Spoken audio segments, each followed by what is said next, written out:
Biasanya kalau saya belajar bahasa Ibrani begitu, bahasa asli Perjanjian Lama kan, itu dikasih tahu sama dosennya, sama gurunya. Kalau diulang-ulang itu menunjukkan satu hal yang penting, penegasan.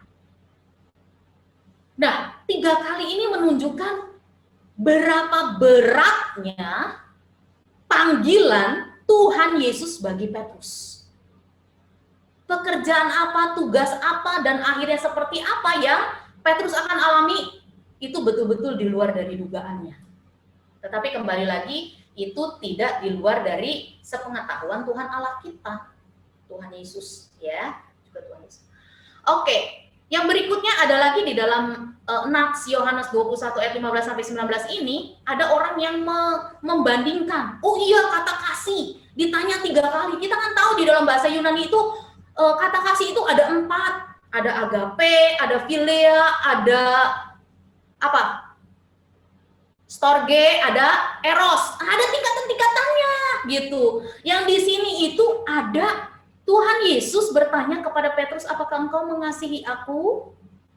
Itu 3 kali Tuhan Yesus nanya, 2 kali yang pertama itu, yang pertama dan kedua itu pakai kata agape, agapau. Menunjukkan kasih yang besar yang Tuhan ingin tuntut bagi Petrus. Terus Petrus jawabnya pakai philia, pakai phileo. Aduh, nggak sanggup pakai agape. Tuhan tahu gitu. Jadi ada yang membedakan hal seperti itu. Yang ketiga memang Tuhan Yesus bertanya pakai kata philia, kasihnya itu. Nah, seperti menurunkan derajatnya. Itu kembali lagi, itu para penafsir. Ada juga yang menafsirkan sama itu menunjukkan kata kasih, karena agape dan philia itu bisa ditukar. Di bagian-bagian yang lain ada menunjukkan ini kasih kepada Allah, ditunjukkan dengan philia dan lain sebagainya. Jadi saya juga nggak akan membahas lebih jauh dengan itu. Dan yang ketiga, mungkin Bapak Ibu, saudara-saudari juga sudah mendengar mengenai pembahasan di ayat-ayat terakhir, ayat 18 sampai 19 misalnya tentang nubuatan kematian Petrus. Karena di dalam bahasa Yunani atau orang-orang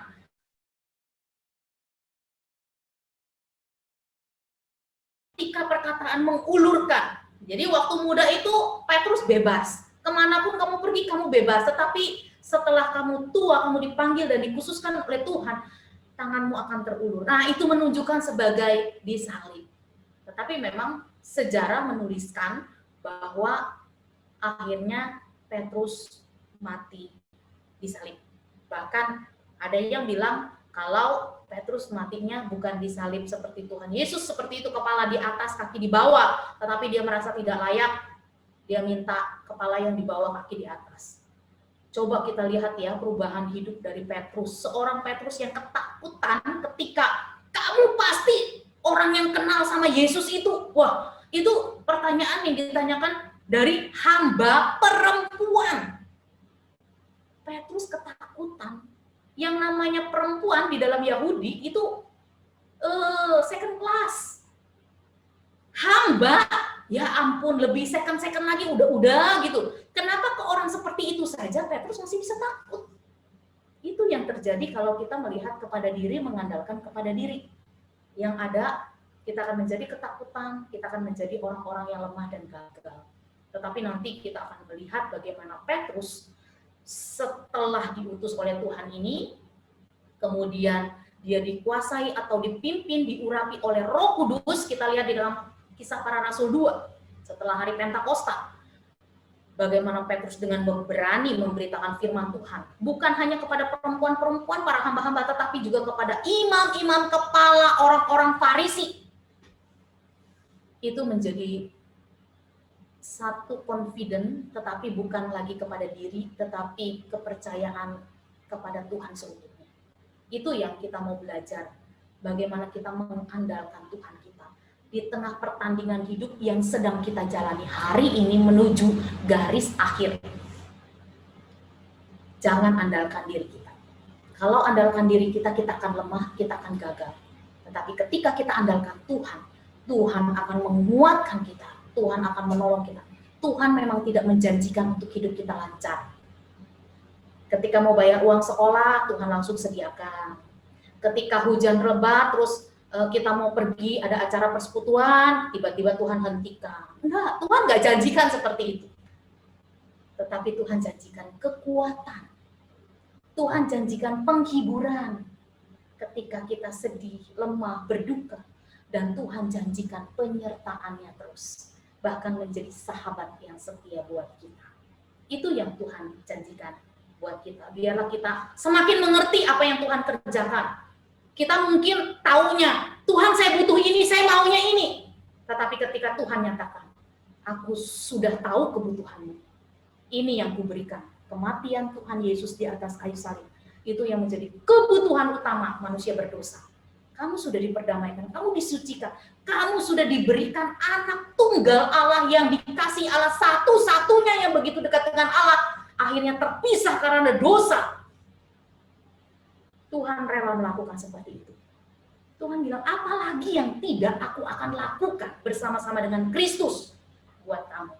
Biar itu menjadi kepercayaan bagi kita untuk mengikut Tuhan, bukan berdasarkan maunya kita dan keinginan kita, lalu kita coba untuk terus, Tuhan harusnya begini, harusnya begitu. Jangan dikte.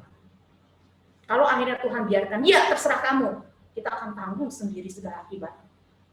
Tetapi kita mencoba untuk Tuhan. Seperti ini yang terjadi. Tolong Tuhan bimbing saya, sertai saya, pimpin saya untuk mengerti kehendak Tuhan, mengerti maunya Tuhan. Dan jikalau diizinkan, saya boleh melihat apa yang Tuhan lihat di dalam kebesaran, sehingga hal yang kelam pun seperti benang hitam di dalam sebuah rajutan yang indah, saya melihat keindahan dari keseluruhan. Kita tahu kalau Bapak Ibu saudara-saudari tahu rajutan atau streamin, saya suka sekali kristik gitu ya. Warna merah saja atau kuning saja atau putih saja semua, hasilnya jelek sekali. Tetapi pasti ada hitamnya, ada hijau tuanya, ada abu-abunya, lalu dirangkai dengan indah, itu menjadi satu keadaan gambaran yang indah sekali. Begitulah hidup kita. Jadi jangan kita berharap. Justru yang lancar-lancar, kita ngajar, kalau sebagai orang tua mengajar anak-anak kita untuk terus hidup lancar, apa akibatnya? Mereka tidak akan tahan di dalam, bahkan digigit nyamuk pun mereka akan ngeluh-ngeluh dan marah-marah. Itu satu hal yang betul-betul. Coba bandingkan Bapak Ibu, untuk anak-anak Bapak Ibu, coba kalau mau dicoba begitu ya, menjadi pengalaman, disurvei gitu, supaya bisa dibuktikan, satu anak yang coba untuk bisa berjuang sendiri. Walaupun kita nggak lepas sebagai orang tua ya, jadi tapi diajarin, ini loh nak, waktu pakai pisau ini begini untuk ngupas bawang. Pisaunya dipakai bukan untuk hal yang lain, tapi untuk ini loh, membantu kita di dalam mengerjakan segala sesuatu yang kita perlu. Lalu, oh iya kamu harus jalan kaki ke sana, sinar mataharinya masih bagus, kakimu biar kuat. Bandingkan dengan satu anak yang lain yang kita latih. Aduh, daripada ke sana ntar dia kepanasan, kakinya ntar sakit, saya gendong aja. Dari bayi terus digendong. Sampai TK, sampai remaja kita gendong, karena kasihan kakinya ntar sakit. Kena aspal, kena jalan raya, apa akibatnya? Mereka akan lumpuh. Yang kita bilang, nggak usah pakai pisau, nggak usah ini, nggak usah ini. Ya gimana kalau dia nanti jadi ibu rumah tangga? Maksudnya bukan jadi ibu rumah tangga ya, panggilan dia, terus kemudian dia melayani suami atau melayani anak-anaknya, masak misalnya gitu. Nggak bisa pakai pisau, karena dari dulu sama mamanya, nggak boleh, nanti kepotong. Kita lihat, akan menjadi anak seperti apa. Oleh karena itu, Tuhan bilang untuk kita dididik bukan menjadi anak gampangan. Jadi, setiap orang tua harus berani melihat anak-anak kita mengalami kegagalan. Di situ dia berjuang untuk maju. Ada satu orang tua yang share sama saya bilang, iya saya nggak tega lihat anak saya susah, lebih baik saya saja yang susah. Itu hati orang tua yang begitu penuh kasih sayang dan baik. Tetapi di sisi lain seringkali akhirnya melumpuhkan mereka. Oleh karena itu, hak berjuang anak terlebih lagi di dalam kerohanian, iman percaya kepada Tuhan, bagaimana dia terus berjalan. Banyak sekali anak-anak waktu usia sekolah minggu, mereka tahu Alkitab, mereka cerita Alkitab, mereka kenal, mereka ingin bawa. Tetapi tidak diberikan pemahaman yang kuat, iman yang teguh di dalam kebenaran firman. Akhirnya remaja langsung angin pencobaan ke bawah-bawah. Udah dia skeptis, dia lagi beradaptasi mengenal dirinya dan lain sebagainya. Akhir ini juga dia kena. Pergaulan yang buruk merusakkan kebiasaan yang baik. Kita enggak coba untuk tetap iman yang kuat di tengah terpaan yang nantinya dia akan berjalan, dia akan hidup. Karena kita nggak bisa 24 jam untuk melihat mereka. Bahkan bisa pun kita nggak bisa mengerti pikiran dan hati mereka. Oleh karena itu, kekuatan hanya dari Tuhan. Mari kita bawa kepada Tuhan.